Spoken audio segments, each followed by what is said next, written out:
Ja nyt Miki ja Pauliina Kuronen hiiden haukusta valmistautuu 73, 182 ja 198.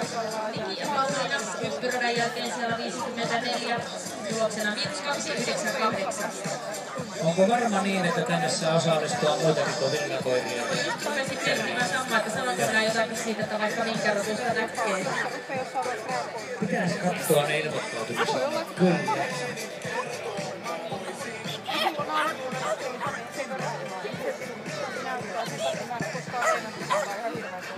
Tässä on niinku meininki kohdallaan.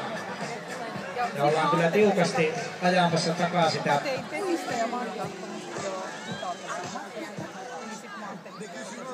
Tämän hetkistä. Se tarkoittaa 5 pistettä, mutta näin tullaan sieltä raivolla maaliin asti.